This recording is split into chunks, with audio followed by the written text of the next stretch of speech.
Welcome guys, जेके loan job channel में आपका बहुत बहुत स्वागत है। आज के इस वीडियो में हम डिस्कस करने वाले रसायन विज्ञान और भौतिक विज्ञान। जी हाँ, बिल्कुल, फिजिक्स और केमिस्ट्री यहाँ पर हम डिस्कस करेंगे एक ही वीडियो में, क्योंकि बहुत सारे स्टूडेंट के कमेंट आए थे, सर हमको ज़्यादा से ज़्यादा क्वेश्चन चाहिए, तो हम कवर कर रहे आपके लिए केमिस्ट्री और फिजिक्स को। तो चलिए शुरू करते हैं। पहला क्वेश्चन है, बहुत अच्छे क्वेश्चन है गाइज। निम्नलिखित यौगिकों में से कौन सा एक आयनिक यौगिक है? Which of the following compound in ionic compound, आपको बताना है इन चारों में से। SiCl4, HCl, MgScl2 या फिर CCl4। आयनिक यौगिक आपको बताना है, और आपने पढ़ा भी हुआ है, आपका जो चैप्टर है ना ठोस अवस्था वाला, सब दे रखा है उसमें। आयनिक यौगिक, सहसंयोजक यौगिक और भी बहुत सारे यौगिक दे रखे हैं आपके लिए उसमें।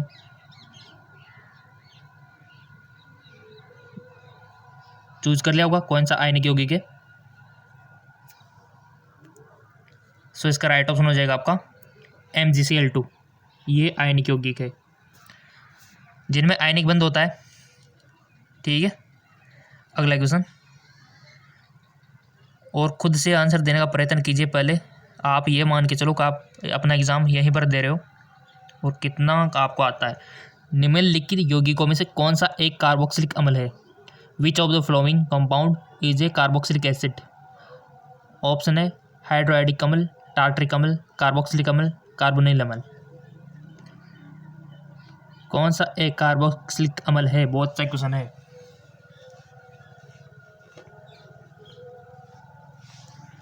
सो इसका राइट ऑप्शन हो जाएगा आपका टार्टरिक अम्ल। ये एक कार्बोक्सिलिक अम्ल है। भौतिक विज्ञान भी इसी वीडियो में डिस्कस करेंगे हम। निम्नलिखित में से कौन सा सॉल्ट की दोष को दर्शाता है? Which among the flowing expect of the salt की डिफरेंट, पढ़ रखा है आपने फ्रेंकल दोष, सॉल्ट की दोष।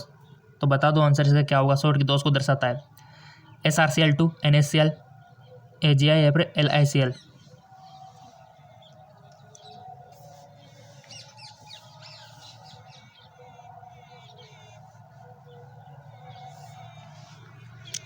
सो इसका राइट ऑप्शन हो जाएगा गाइज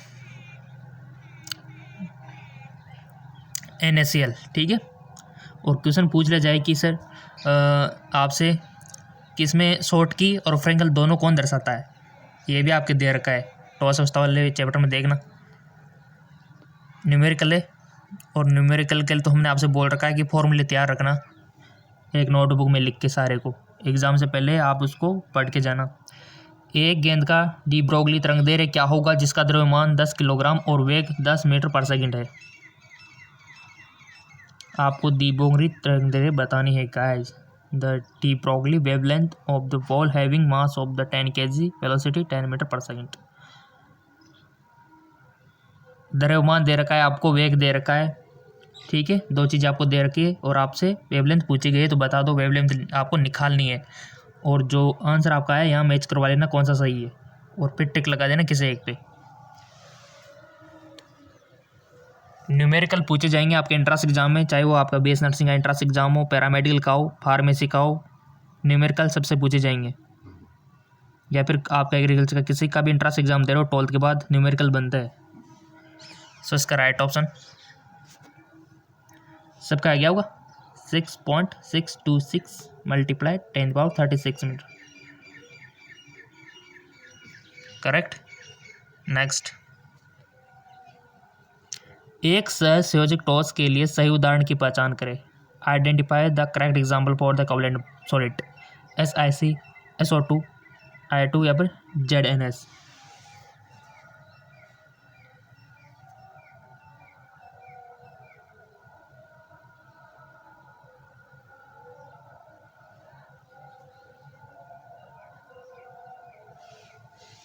सो इसका राइट ऑप्शन हो जाएगा SiC। क्लियर। अगला क्वेश्चन, जब हाइड्रोजन परमाणु के N=5 में उपस्थित उत्तेजित इलेक्ट्रॉन निम्नतम अवस्था में गिरता है तो वर्णक्रमीय रेखाओं की संख्या होगी। पढ़ रखा है आपने स्पेक्ट्रम 11th में, क्वेश्चन 11th से भी आते हैं कुछ कुछ। तो यहाँ पर ऑप्शन दे रखा है 6, 10, 5, 15। और एग्ज़ाम आपको बिल्कुल भी निडर होकर देना है आराम से।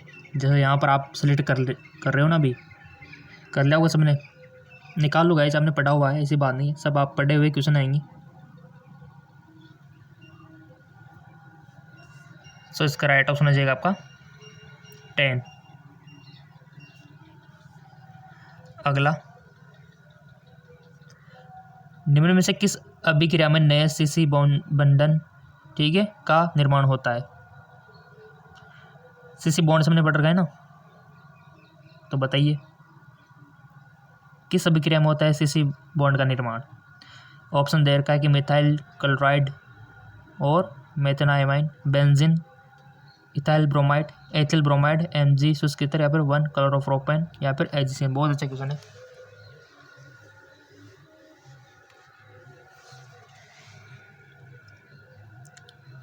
कर लिया होगा आपने ऑप्शन सिलेक्ट। इसका राइट ऑप्शन हो जाएगा benzene plus ethyl bromide, बेंजील plus ethyl bromide, option second. और क्वेश्चन की बिल्कुल भी फिक्र नहीं करना है आपको, और थोड़ा सा लॉन्ग आ गया क्वेश्चन, डरना नहीं है, समझना है। लॉन्ग है इसका मतलब ये थोड़ी कि हार्ड है, लॉन्ग है मतलब ईजी है, सब कुछ उसने ऊपर बता दिया गया है। यदि किसी फर्टिलाइजर कारखाने में प्रतिदिन 9800 ग्राम संसारण H2SO4 को अपशिष्ट उत्पाद के रूप में बाहर निकाल दिया जाए तो अपशिष्ट अम्ल को प्रभावहीनता बनाने के लिए कितने ग्राम बुझे हुए चूने की आवश्यकता होगी? दिया गया है कैल्शियम का परमाणु द्रव्यमान आपको, और सल्फर का S का परमाणु द्रव्यमान, और O का परमाणु द्रव्यमान, सब कुछ आपको दे रखा है। तो देर किस बात की, बता दो आंसर।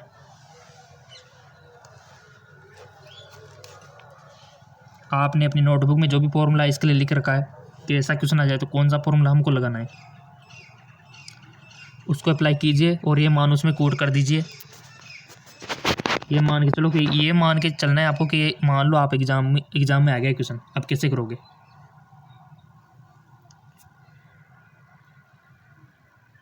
फिर आप करेक्शन क्या होगा? तभी तो हम आपसे बोलते हैं कि नोटबुक में नोट करके रखना। सबने कर लिया होगा ये? लेट मी चेक, किसका राइट ऑप्शन होगा 4400, ठीक है, आ जाएगा। इसको फॉर्मूले में कोड कर देना मान को, यही निकल के आएगा। अगला, ये जो रिएक्शन यहाँ पर दे रखा है आपको YB3+, PR3+, SM3+, TB3+, दिए गए तत्वों को उनकी आयनिक त्रिज्या के बढ़ते क्रम में अनुसार आपको व्यवस्थित करना है, आयनिक त्रिज्या के बढ़ते क्रम के अनुसार, ठीक है। बहुत अच्छा क्वेश्चन है। और आयनिक त्रिज्या कैसे बढ़ती है, कैसे घटती है, पीरियोडिक टेबल पढ़ रखी होगी आपने। परमाणु आकार किधर से किधर जाने पर बढ़ता है, किधर जाने पर घटता है, आयनिक त्रिज्या किधर बढ़ती है, किधर घटती है, दांतों गुण किधर बढ़ता है, किधर घटता है, सारी चीज़ें आपको पता होनी चाहिए, क्वेश्चन बनेगा पीरियोडिक टेबल से भी।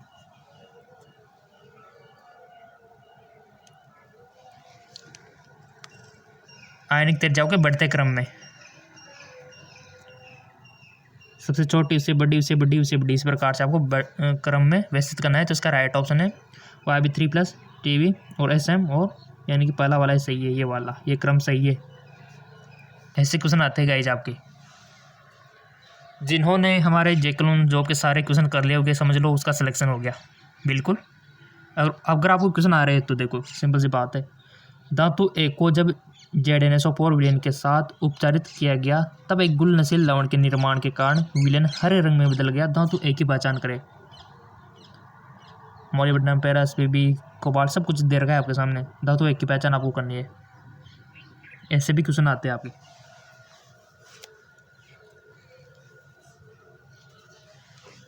सो इसका राइट ऑप्शन है फेरस। नेक्स्ट,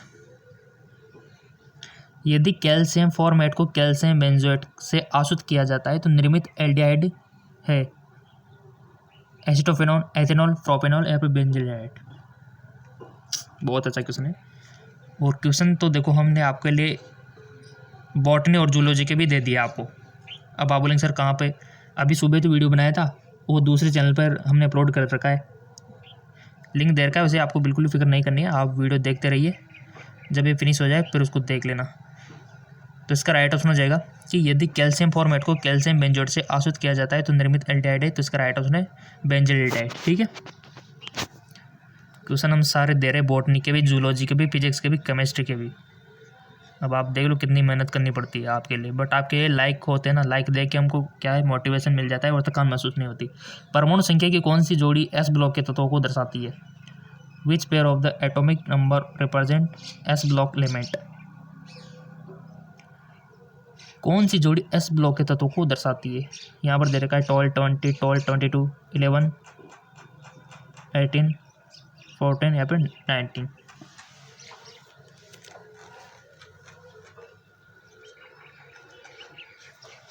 सो इसका राइट ऑप्शन हो जाएगा आपका 12, 20। नेक्स्ट,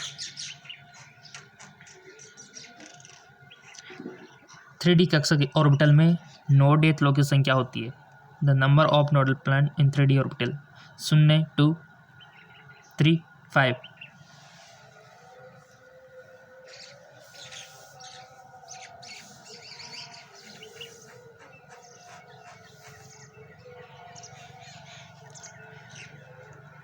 इसका राइट ऑप्शन है 2। अगला क्वेश्चन,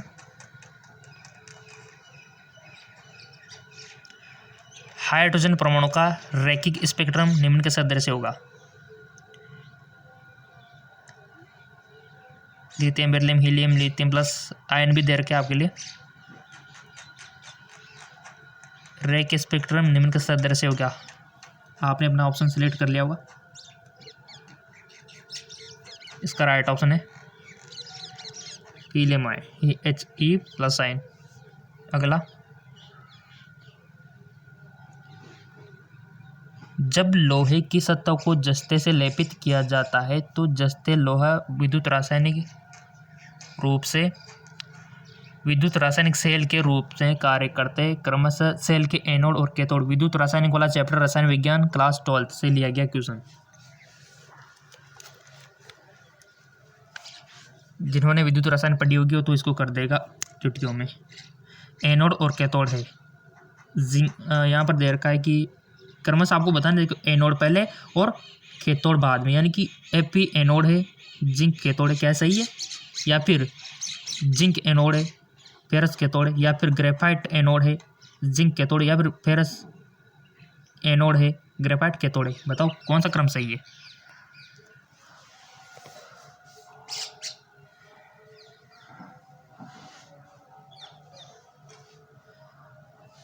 सो बिल्कुल इसका राइट ऑप्शन हो जाएगा आपका जिंक क्या है, एनोड, और कैथोड फेरस। क्लियर? चलो आगे।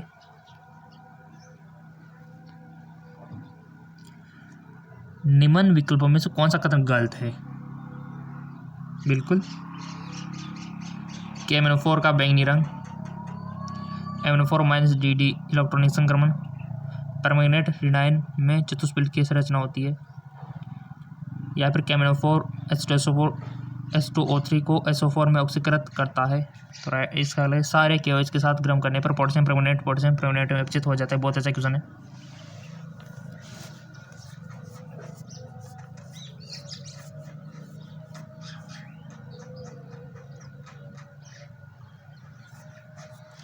सो इसका राइट ऑप्शन है गाइस KMnO4 का बैंगनी रंग MnO4- DD इलेक्ट्रॉनिक संक्रमण के कारण होता है। बहुत अच्छा क्वेश्चन है।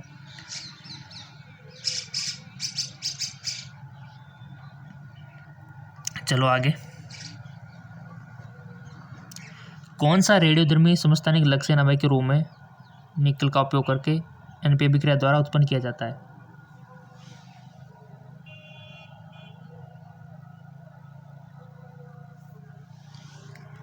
सो इसका राइट ऑप्शन हो जाएगा आपका, ठीक है, पहला वाला है। अभी तो हमको भौतिक विज्ञान में डिस्कस करना है और कितने क्वेश्चन सही जा रहे हैं आपको देख लेना। निम्न अयस्कों में किसे मूर्खों का सोना उपनाम दिया गया है? Which of the following ores is nicknamed oh fool's gold? मूर्खों का सोना, कॉपर पायराइट, बॉक्साइड अयस्क, सिनबार, लोहा पायराइट। बहुत अच्छा क्वेश्चन है। इसका राइट ऑप्शन हो जाएगा लोहा पायराइट को। किसको? लोहा पायराइट को मूर्खों का सोना नाम दिया गया है। अगला, निम्नलिखित में से कौन सा आणविक सूत्र यौगिकों के सदस्य से सजातीय श्रेणी के सदस्य प्रदर्शित नहीं करता है?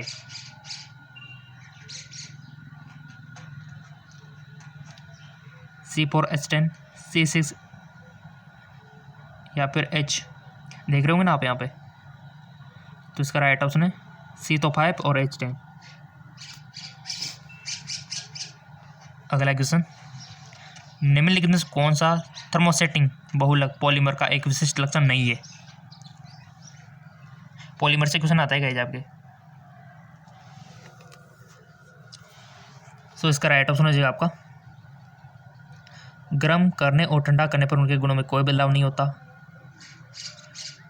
बहुलक श्रृंखलाओं के बीच तृतीयक बंधन की अनुपस्थिति नहीं है, आपको बताना है, यानी कि आपको पता होना चाहिए कि कौन कौन से लक्षण है। गर्म करने पर वे नरम हो जाते हैं और ठंडा करने पर सख्त हो जाते हैं। आकर्षण के अंतराणिक बल इलास्टोमर और तंतुओं के बीच अंतराणिक बल की अपेक्षा मजबूत होते हैं।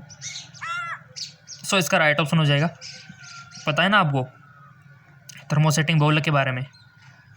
3 चीज़ें तो यहाँ पर राइट है, तभी आप इसको कर पाओगे, क्योंकि एग्जामिनर यही नॉलेज आपकी चेक करना चाहता है कि आपको पता है कि नहीं है थर्मोसेटिंग के बारे में, कितना पता है।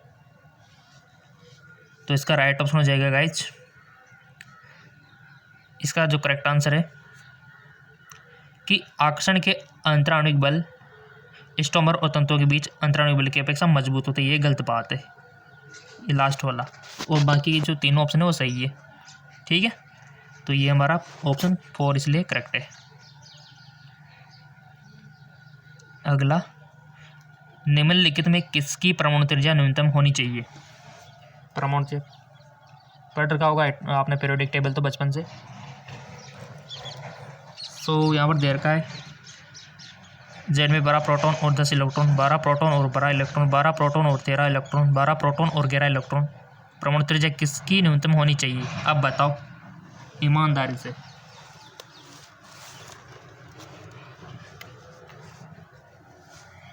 सो इसका राइट ऑप्शन हो जाएगा आपका जेड में 12 प्रोटॉन और 10 इलेक्ट्रॉन। अगला, निम्नलिखित कथनों में से कौन सा मेंडलीव की आवर्त सारणी का एक अवगुण नहीं है? तत्व हाइड्रोजन की स्थिति, लैथेनॉइड और एक्टिनॉइड की स्थिति, पोटेशियम परमाणु द्रव्यमान दे रखा है और आर्गन का दे रखा है, जैसे तत्वों के गुणों की उपस्थिति, या फिर उन्हें अपनी आवर्त सारणी में खाली स्थानों को छोड़ दिया।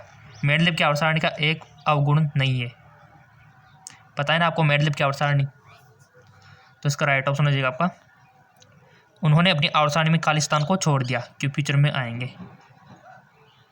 निम्न में से किसमें क्रिस्टलीकरण का जल निहित नहीं होता? जिप्सम, धुलाई का सोडा, नीला तोता, बेकिंग सोडा। बहुत अच्छी बात है गाइज, जल निहित नहीं होता है, तो इसका राइट ऑप्शन है बेकिंग सोडा, बेकिंग सोडा। अगला क्वेश्चन सारे इंपॉर्टेंट है गाइज। अगला क्वेश्चन है आपके सामने, आणविक सूत्र C7H7 और ClO के साथ निम्नलिखित कार्बनिक यौगिकों में से कौन सा उदासीन APCl3 द्वारा विलक्षित किया जा सकता है? पेराफ्लोरो ओक्रोसोल और ओर्ता पेरोक्रोसोल, ओर्थो क्लोरो ओर्ता और पेरा क्लोरोबेंजाइल अल्कोहल, पेरा क्लोरोबेंजाइल अल्कोहल और ओर्थो क्लोरोबेंजाइल अल्कोहल, ओर्थो क्लोरो मेटाक्रोसोल और ओर्थो क्लोरो पेराक्रोसोल। बहुत अच्छा क्वेश्चन है, विलक्षित किया जाता है APCl द्वारा। तो इसका राइट ऑप्शन हो जाएगा आपका ओर्थोक्रोसोल और पेरा क्लोरोबेंजाइल अल्कोहल।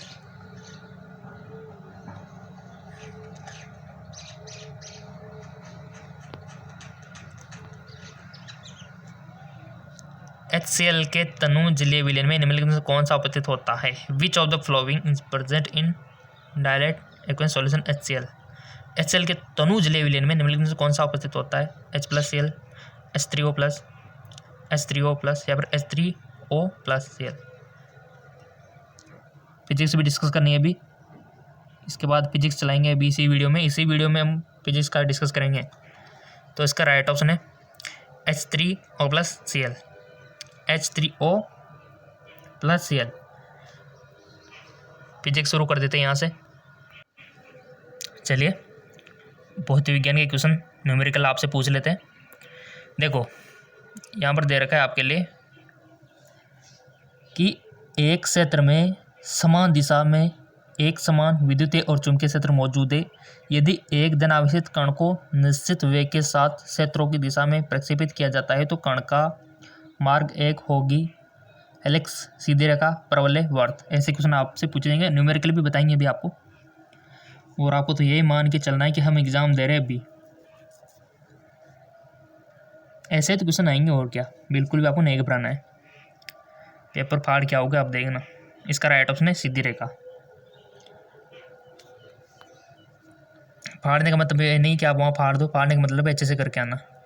आप तो एक फाड़ने लग जाओ वहाँ पेपर को, ऐसी गलतियाँ मत करना। एक दूरदर्शी मायोपिक नेत्र में दूर स्थित वस्तु की छवि बनती है। बहुत अच्छा क्वेश्चन है। In a myopic eyes the image of the distance object in form. एक दूरदर्शी नेत्र में दूर स्थित वस्तु की छवि बनती है रेटिना के पीछे, अभिनेत्र लेंस के सामने, रेटिना के सामने, रेटिना पर।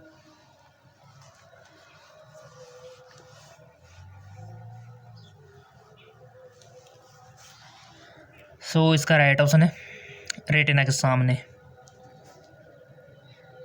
आई के बारे में पढ़ा होगा ना आपने, बायो में भी है और आपके भौतिक विज्ञान में तो है सी। सार्वत्रिक गैस नियतांक आर इसके द्वारा दिया जाता है। The universal gas constant R is given by Cp upon Cv, Cp plus Cv, Cp minus Cv, Cv upon Cp। सार्वत्रिक गैस नियतांक आर इसके द्वारा दिया जाता है, तो राइट ऑप्शन हो जाएगा आपका Cp माइनस Cv। पढ़ रखा है ना आपने, 11 से भी बनते हैं क्वेश्चन आपके न्यूमेरिकल के, ज़्यादातर 12th के आएंगे। बट एक निकाय को प्रक्षण के विभिन्न कोणों पर समान बिंदु वेग u के साथ इस प्रकार फेंका जाता है कि दोनों स्थितियों में इसका रेंज समान होता है। यदि दोनों स्थितियों में यह h1 h2 ऊंचाई तक पहुंचता है तो h1 प्लस h2 डैश क्या होगा। ऑप्शन दे रखा है कि you square upon 4g, 2u square upon g, you square upon 2g या फिर यू स्क्वायर अपॉन g। चार ऑप्शन आपके सामने हाजिर है, क्वेश्चन आप खुद पढ़ लो।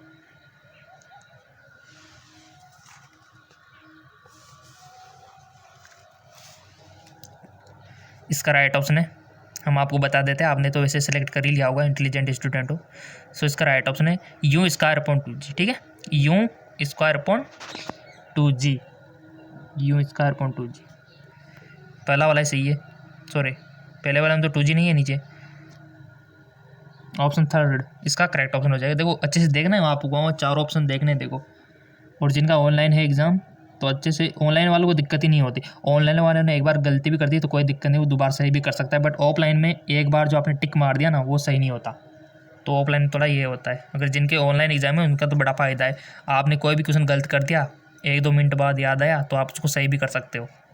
ठीक है, तो ये बेनिफिट होता है ऑनलाइन का। दो सशक्त स्रोतों की तीव्रता का अनुपात 81:1 है। व्यतिकरण पैटर्न में अधिकतम तीव्रता का न्यूनतम तीव्रता के साथ अनुपात क्रमशः होगा 10:1, 9:1, 5:4, 25:16।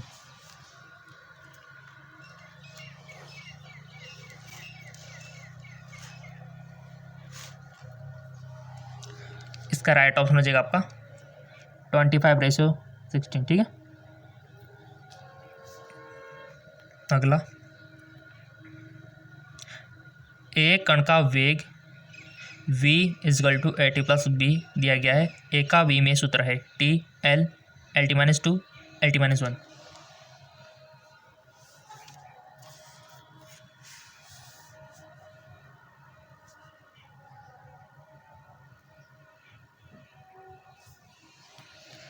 इसका राइट ऑप्शन है lt-2। जी बिल्कुल। नेक्स्ट,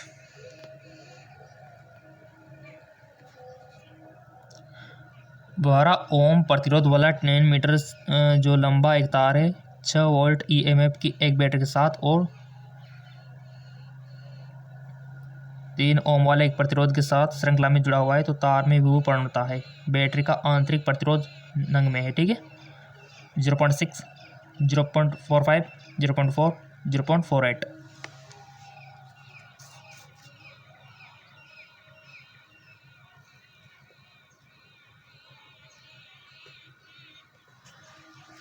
सो इसका राइट ऑप्शन हो जाएगा आपका 0.48। ठीक है ना। अगला, एक चुम्बक को निम्न प्रक्रिया द्वारा पूरी तरह से विचुम्बित किया जाता है। इसे थोड़ा गर्म करके चुम्बक को छोटे छोटे टुकड़ों में तोड़कर इसे बर्फ के ठंडे पानी में छोड़कर उपयोग बल के एक समान। बहुत अच्छा क्वेश्चन है। किस प्रक्रिया द्वारा विचुम्बित किया जाता है, यानी कि चुम्बक के गुण खोए जा सकते हैं। कैसे खोए जा सकते हैं चुम्बक के गुण? क्या टुकड़ों में बांट के कम किए जा सकते हैं, या फिर इसे थोड़ा गर्म करके? पढ़ा होगा ना चुम्बक के बारे में। चुम्बक से तो 101% क्वेश्चन बनेगा। चुम्बक वाला चैप्टर देख लेना आप। ठीक है, तो बता दो इसका किस तरह से विचुम्बित किया जाता है। A magnetic can be completely demagnetize. तो इसका राइट ऑप्शन होगा गाइज उपयुक्त बल के एक विपरीत क्षेत्र द्वारा। उपयुक्त बल के एक विपरीत क्षेत्र द्वारा। अगला, निम्न में से कौन सा कथन एक वायुमंडलीय अपवर्तन के कारण नहीं है? सूर्य वास्तविक सूर्योदय से 2 मिनट पहले दिखाई देता है। रात में सितारों का टिमटिमाना। सूर्य अपनी मूल स्थिति में ऊंचा दिखाई देता है। सूर्य सूर्यास्त के लाल दिखाई देता है। बहुत अच्छा क्वेश्चन है। तो इसका राइट ऑप्शन है गाइज सूर्य सूर्यास्त के समय लाल दिखाई पड़ता है। अगला न्यूमेरिकल है आपका 0.2 मीटर वक्रता त्रिज्या वाला एक अवतल दर्पण अपने सामने 0.8 मीटर दूरी रखी 0.1 मीटर की ऊंची एक वस्तु का प्रतिबिंब बनता है। प्रतिबिंब का आकार होगा। ऑप्शन है 0.014 मीटर, 0.067 मीटर, 0.002 मीटर या फिर 0.02 मीटर। बहुत अच्छा क्वेश्चन है। सो इसका राइट ऑप्शन हो जाएगा 0.014 मीटर। अगला, एक उल्लू मंद प्रकाश में ठीक से देखने में समक्ष क्यों है गाइज? एल उल्लू able in seen properly able dim light. रात में देख लेता है उल्लू गाइज। ठीक है ना, दिन में तो देख नहीं पाता बट रात में देख लेता है। ऐसा क्यों है? यह दिन के दौरान अंधा होता है, यह बहुत बुद्धिमान होता है, इसकी बड़ी आँखें होती है, या फिर इसकी आँखों की रेटिना में बहुत बड़ी संख्या में रोड सेल्स होती है। बहुत अच्छा क्वेश्चन पूछ लिया। और कभी कभी आपके दिमाग में भी आया होगा कि रात में उल्लू कैसे देख लेता है। तो साइंस वाले हो आप तो पता चल जाएगा अभी, और अगर पहले से पता है तो लगाओ टिक। अगर आपको कुछ भी पता नहीं है फिर भी टिक लगाओ, क्योंकि उस गलती भी करोगे तो आप कुछ सीखोगे वहाँ से, बाद में ये गलती कभी नहीं करोगे। सो गाइज वो इसलिए से नहीं देख पाता है क्योंकि इसकी आँखों की रेटिना में बहुत बड़ी संख्या में रॉड सेल्स होती है। जी हाँ बिल्कुल, आँखों की रेटिना में बहुत बड़ी संख्या में रॉड सेल्स होती है। ऑप्शन 4 हो जाएगा। याद रखना, कोई पूछे तो बता देना कि उसकी आँखों में क्या होता है। रेटिना में बहुत बड़ी संख्या में रॉड सेल होती है, इसलिए देख लेता है रात में। अगला क्वेश्चन है गाइस, और हमने आपको पहले बोल दिया कि हमने जूलॉजी और बॉटनी आज सुबह वीडियो अपलोड कर दिया है, बट वो दूसरे चैनल पर हमने अपलोड कर दिया, जाके वैसे देखना उसको। काफ़ी सारे क्वेश्चन है उसमें जूलॉजी बॉटनी के। लिंक हमने नीचे डिस्क्रिप्शन में दे दिया उसका। अभी सुबह अपलोड किया था जस्ट, तो उसको अवश्य देखना ताकि आपको एंट्रेंस एग्जाम में कोई दिक्कत ना हो। अगला क्वेश्चन है आपका, सोच लिया होगा आपने कि निम्न द्वारा वर्णित एक घटना के कारण एक हवाई जहाज ऊपर की ओर उठता है। बर्नौली का सिद्धांत, पास्कल का नियम, स्टोक का नियम, सारे सिद्धांत और नियम आपको याद रखने प्लीज़। गाइस आपसे रिक्वेस्ट है, जितने भी नियम हैं आपके रसायन विज्ञान में और भौतिक विज्ञान में सिद्धांत नियम है, काफ़ी सारे हैं, हमने देखा है क्योंकि हम काफ़ी टाइम पहले हम पढ़ चुके हैं 11-12। ठीक है ना, तो वहाँ पर नियम है, सिद्धांत है, पास्कल का नियम है, बर्नौली का है, और भी काफ़ी सारे नियम से, तो उनको देख लेना क्योंकि उनसे रिलेटेड क्वेश्चन पूछे जाते हैं। जैसे पूछ लिया कि हवाई जहाज ऊपर की ओर उड़ता है, तो आपने पढ़ रखा होगा 11th-12th में, तो आ गया होगा। सो इसका राइट ऑप्शन है बर्नौली का सिद्धांत। और बर्नौली पर मैं भी याद होगी आपको। तो एक डायग्राम था आपके ऐसा कुछ, उस टाइम पे ऐसा कुछ दे रखा था, ऐसे ऐसे करके, और फिर एयर ऐसे दे रखी थी, आपके बुक में दे रखा है इस प्रकार का डायग्राम, सब समझा रखा है। 11th से क्वेश्चन आया है बर्नौली का सिद्धांत।